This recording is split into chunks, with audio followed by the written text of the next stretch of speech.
Greetings, friends, and welcome back to Chapter 9 in our study here of World Regional Geography.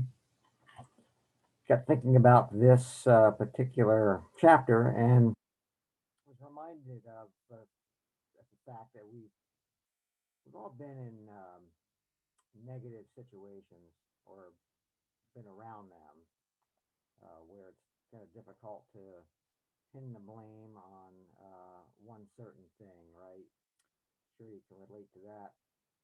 And the section we're about to study, Africa south of the Sahara, poses that very scenario.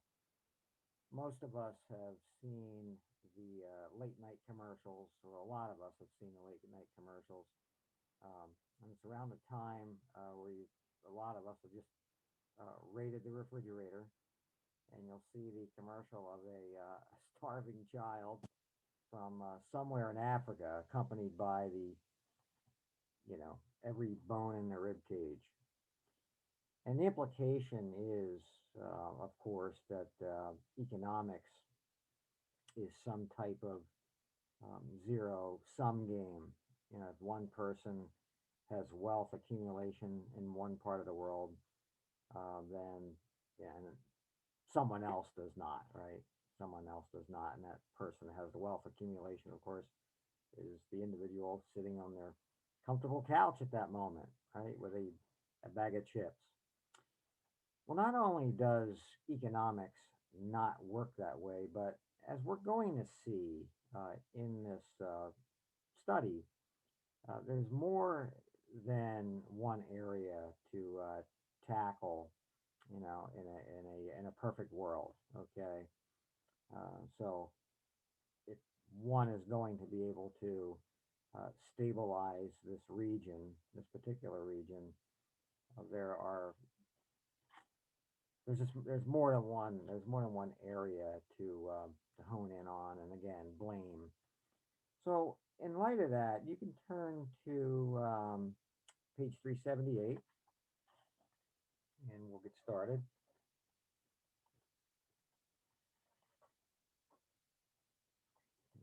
Look at where we're going to be heading.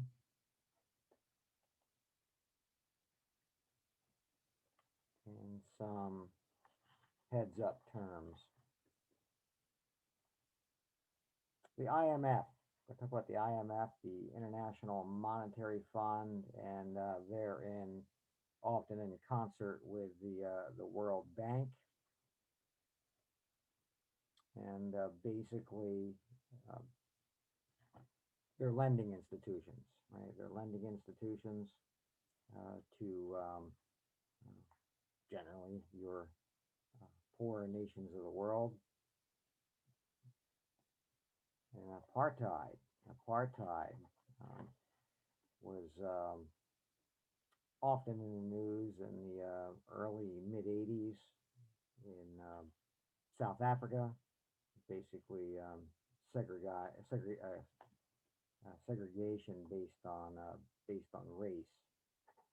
19 Actually began in 1948 and it ended in 1994.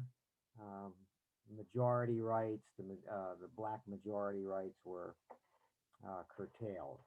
Okay, so we'll look at that uh, a little bit as well. So that began in the colonial times, the colonial period, and included forced removals into segregated areas as well.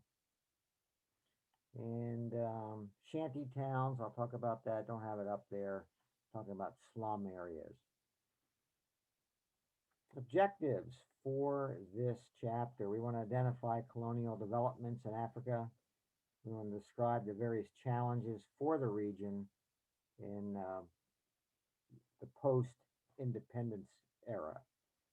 Okay, most of these African nations received their independence from their colonial occupiers, uh, 1950s, early 60s, and I want to hone in on Africa, South Africa, sub-region of Africa, south of the Sahara, and their influence and progress in the region. So again, what we're going to do here, what I'm um, merging toward doing here is get you guys a look at several of the problems uh, within the region, uh, highlighting what I talked about at the top of all this. That's really tough to blame, one particular problem for the area, and some people like to do that. Let's take a look at African cultures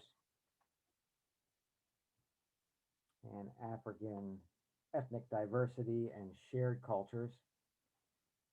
More than 1,000 languages are spoken south of the Sahara. The Niger-Congo group is the largest.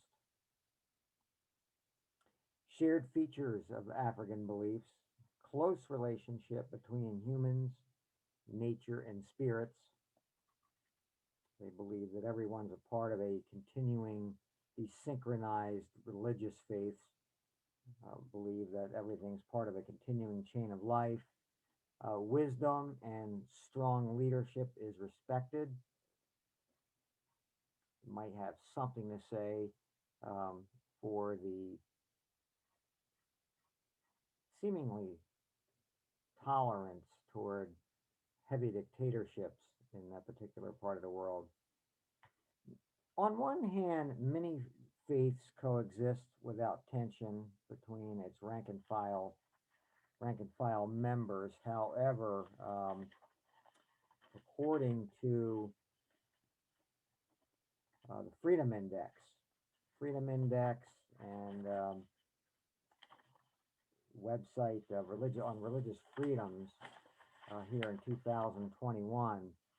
In 26, and you don't have to write this down, but just as an FYI, in 26 of the 62 countries that do not respect religious freedom, people are suffering persecution in this part of the world. And in 95% of these situations, it has worsened since 2018. So a few years after the publishing of this book, 9 countries appear in this category for the first time. 7 of them are in this region. Okay, so not all is well in that particular area. Christians, by the way, are suffering probably the lion's share of the persecution in some of the Muslim led countries. Nigeria comes to mind. Trying to think of the group there that the name of the group is escaping my mind right now, but the big picture, and not all is well with religious harmony in Africa as of late. Some of the colonial regimes, and as you can see here, that includes mass killings too. The persecutions. You see that with your notes there. Colonial regimes. Take a look at the slave trade, and here's where, again, the Europeans bear some of the blame for some of the issues in Africa. The Portuguese were the first Europeans to establish a regime south of the Sahara, of course, based off the slave trade. Europeans justified enslaving different skin colors because they were assuming racial superiority. Liberia, that began when former slaves here in the United States went through humanitarian efforts to get back to Liberia.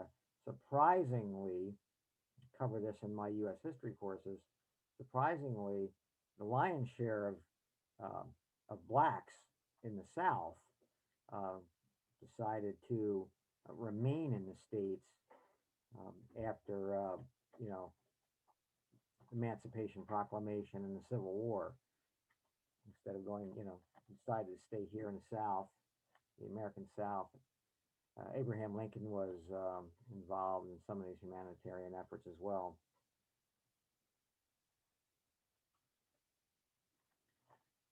For those blacks who did decide to go back to Liberia, they had trouble integrating. They had trouble integrating with those back in Liberia that were who were not slaves. Some visuals to look at based off these last points. You could take a look at Figure 9.8 on pages 387 and 388. Interesting maps there on both those pages. Cultural features maps. Page 378, inset map there of West Africa, and you can see Liberia. And in Figure 9.10, an interesting map of the slave trade. Right? Interesting map of the slave trade. Explorers and colonies. Colonial governments built roads and railroads to connect the interior mines and plantations with ports.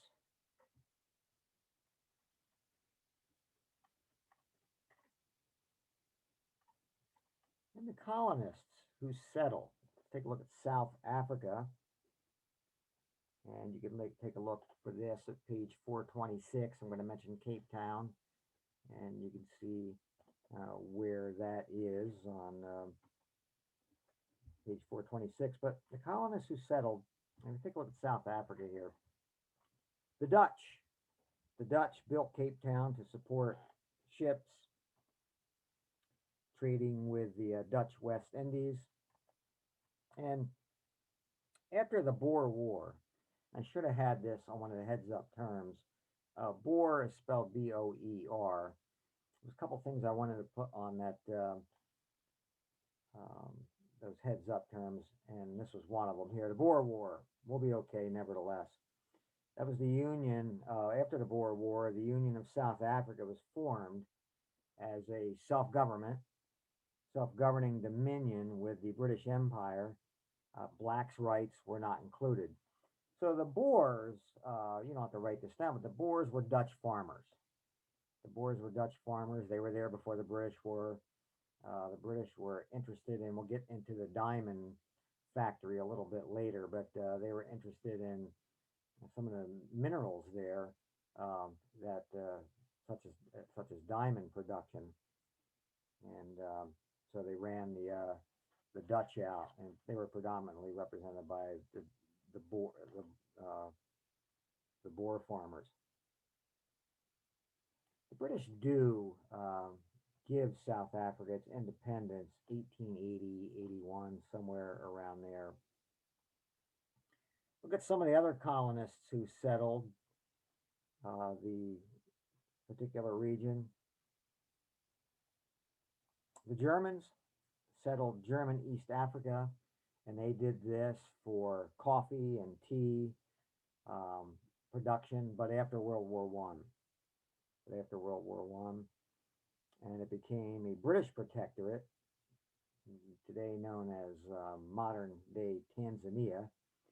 Page 421, figure 936, you can see a map of inset map of East Africa. I'm not going to, because of time, I'm not going to be honing in on that particular part of the sub-Sahara region as I am Southern Africa and Western Africa. Colonial government. And here's a problem, right? You'll start to see a problem here that you could conceivably say has factored in to some of the problems that Africa is experiencing today. The French policy of assimilating Africans. Now that was good. Into French way of life, linked their colonies closer to French institutions. So if anyone had it going in the right direction, it was the French, right? Colonizing, notwithstanding.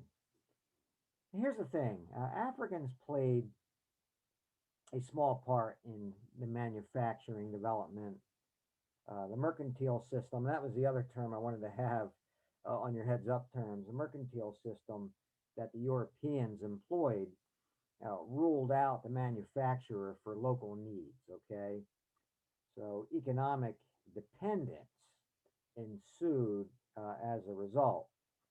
And the mercantile system kind of some economists, in my opinion, mislabel it as capitalism. And the mercantile system is highly regulated, and it was like I said, it was interested in.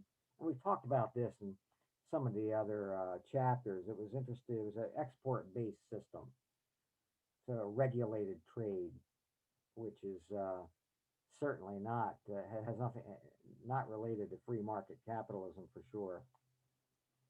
So you start to see the some of the economic dependence of the natives on the Europeans. And just following that through at that point, African preference for European products also brings a cultural dependence as well.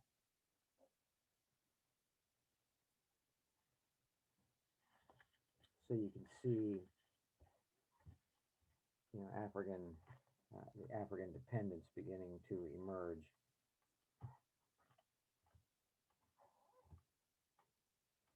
Global and local changes. Global and local changes.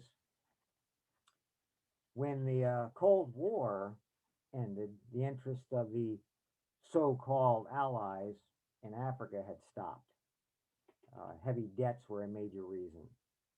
And when we were talking about Russia and its neighboring states, I had mentioned, it dwelt on it at some length, about the client states that the superpowers would uh, look to build around the globe. And so once the Cold War ended, not as much need, right, to be doing that. Like the Soviets left and so forth. Population pressures. Population pressures. Attempts to curb population have met with only a modicum of success. Cultural, political pressures, and ideas about male virility, uh, large families play into this. Yes, when you're looking at population problems in Africa, a cultural norm there is for the male, his you know uh, being the alpha male, right? If you're going to be looked at as an alpha male, uh, that's connected very heavily toward how big your family is, right? So, um, you know, curbing population, having small families is going to take a lot of education, I would say, for for this culture.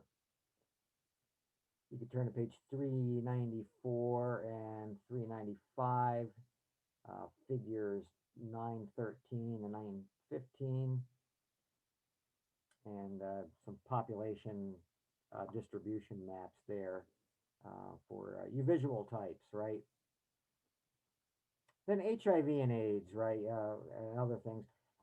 You have warfare, ethnic cleansing, HIV, AIDS, and famines have set off the population, have offset, I mean, that's kind of offset the population explosion.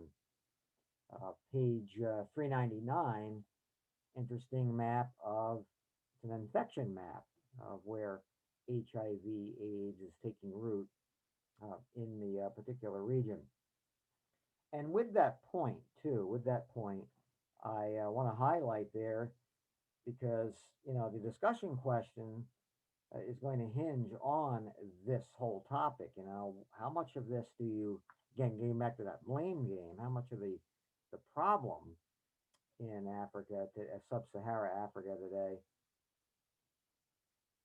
is due to Africans, how much it was due to Europeans. You see that point there that, warfare could be due to the boundary lines that were set up by the Europeans. So once the Europeans left, You had a lot of problems there, a lot of disagreements with leading to warfare. Ethnic cleansing, right? Ethnic cleansing. That could probably cut both ways. HIV/AIDS, right? I don't know how much of that you blame on the departing Europeans and famines. A lot of the famine there is due to the climate, but it's also due to government mismanagement. Urban and rural shifts. Shanty towns. These are slums, unplanned, constructed of any materials, as I say here, that come to hand, from packing cases to cement blocks. Figure 917, nearby there's a photo of a shanty town. Horrible looking sight, as you'll see. Economic challenges.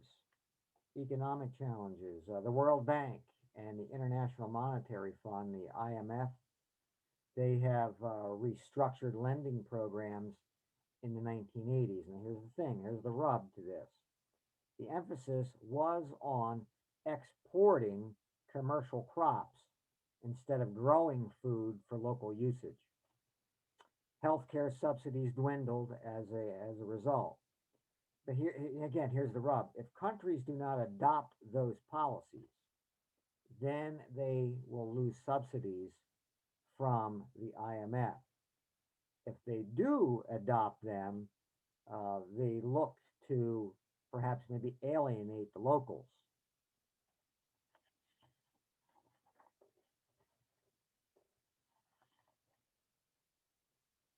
Let's take a look at Western Africa, and you can turn to page, well, you can turn a couple of them here. Turn to page 414. That will give you the inset map of Western Africa. I think before we go there, I would just uh, um, divert your attention to that chart I like so much on page 404. In your mind's eye, maybe, compare the countries there and the amount of people out of 1,000 that own a computer and all those amenities, right? Compare it in your mind's eye with some of the other regions we've looked at, or go back and after we're done and um, compare on your own, or even stop the tape right now and do it. Right, several ways you can do this. Well, the first part of Africa south of the Sahara to encounter a European context was Western Africa, right, due to the slave trade. Western Africa consists of 15 countries with populations ranging from 132 million in Nigeria to 1 million in Gambia. The 1990s saw several civil wars, terribly sad. In Liberia, and you can see your countries there: Sierra Leone, Guinea-Bissau. In Liberia, in fact, the war was between locals and resettled slaves from the United States. Page 415, you can see a picture of some of the military groups.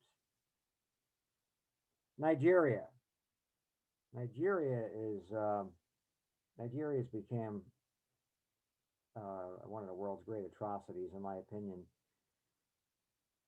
Military dictatorships have changed it from an oil-rich country to one of the world's poorest, right? I mean, how do you do that? Right? You just can't make it up. Various groups took control at different times, accompanied by civil wars.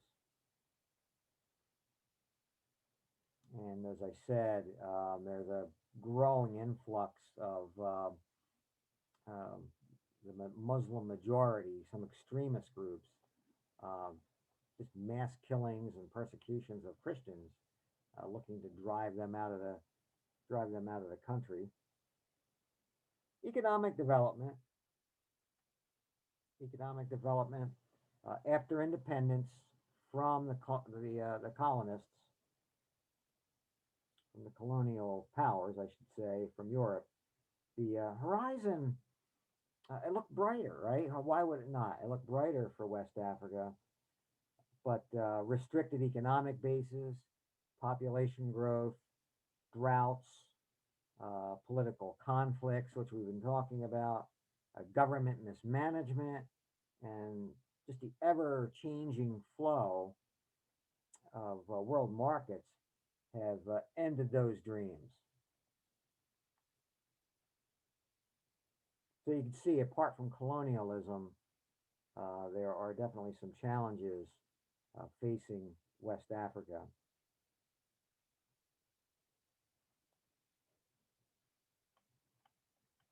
Let's finish up by looking at Southern Africa, the Southern Africa subregion of Africa south of the Sahara. Turn to page 426.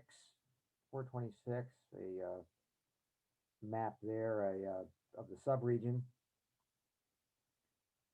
Southern Africa, and we're going to look at South Africa. South Africa, a country in that subregion, the Republic of South Africa, because of apartheid. Because of apartheid, South Africa remained isolated from global economics until the mid 1990s.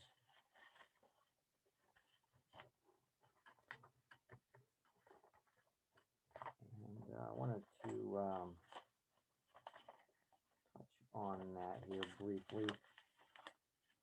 Here we go, Africa. I'm just a little FYI here on apartheid. Not as big as in the current events and news as it once was in the mid 80s. Um, will be an option to look at in your in the news assignment for me. But apartheid was a system of racial segregation. And you don't have to write this down. This is FYI.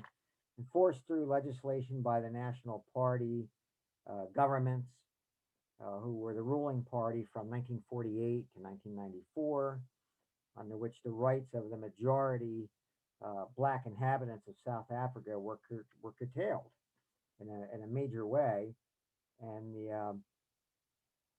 the minority, the Afrikaner minority rule, the white rule, was maintained as a result. Apartheid was developed after World War II by the Afrikaner, the white dominated National Party, and tributary subsidiary organizations, and was practiced also in South West Africa as well. And so became a mandate there, and it ended thankfully in 1994. But again, like Nigeria, right? Like Nigeria, um, going back to the second point there, like Nigeria, it just failed to result in economic equality. Again, just mismanagement and inept governments overseeing the operations in South Africa. Some things are happening there, though, that's been helpful. They, like I said earlier, they have, comparatively speaking, to the rest of the maybe even the rest of the continent, not, let alone the region. Um, they're not without their natural resources there that can does have the ability to create wealth. Your former Portuguese colonies, Angola and Mozambique, fell into civil war after the Portuguese and the Soviets left. Both economies were in disarray, so you have problems over there as well. Economic development, pardon me.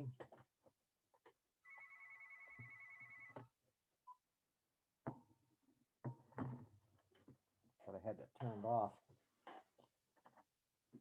Angola and Mozambique fell into civil wars after the Soviets left. Economic development, agriculture, diversity. agricultural diversity. Subsistence farming, right? Subsistence farming. This is farming where you're not really farming for profit, right? You're farming basically for your local needs, and that's the norm, right? That's the norm in the region. Corn or maize is a common staple food. The mineral wealth in the region, extracting mineral resources, keeps the continent connected to the global economy. South Africa is a leading producer of gold, diamonds, and iron ore. How many of you have heard of De Beers, right? Well, that's where their headquarters is for diamond production. It's not a guarantee, though, of prosperity. South Africa is a leading producer of gold, diamonds, and iron ore. It's not a guarantee of prosperity.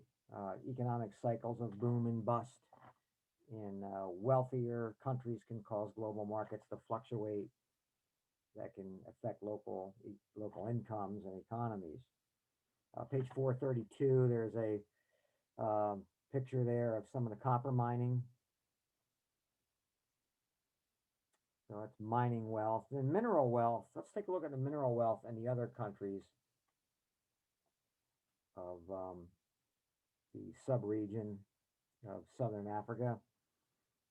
Mineral output makes up about 40% of Zimbabwe's exports along a wide belt of igneous intrusion. And just as an FYI about that, that's where you have magma that crystallizes into minerals. And then you have the Great Dike of Zimbabwe, which is also layered with metal-bearing rock as well. Political strife, though, again, you know, same song, different chapter. Political strife has caused the Great Dike to close in 2000.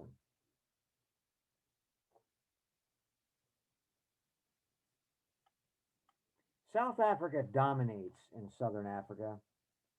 Power utility and transportation systems. By 2000, new investment was coming into South Africa. Levi Strauss, familiar names here, right? Levi Strauss, Nestle, Coca-Cola, and Toyota. Some of the manufacturing contrasts with the other countries from in the sub-region compared to South Africa. Zimbabwe has diversified manufacturing in Southern Africa, cotton, textile plants, iron and steel mills. Factories were built by the white minority during independence. And then lastly, dictator Robert Mugabe. Robert Mugabe, he basically wrecked the economy in Zimbabwe. He assumed power in 1980. He was the liberator of the white minority rule, which is why he continued to be reelected. But when even blacks began to assume room temperature under his rule in his later years, he had to rig elections to win them. Responsible for over 3 to 6 million deaths over the years in Zimbabwe, as a matter of fact. It was the 2008 elections, his last time before he died, where elections were rigged. So there you have it. Africa, south of the Sahara. Let's take a look at what's up ahead here. And, go here.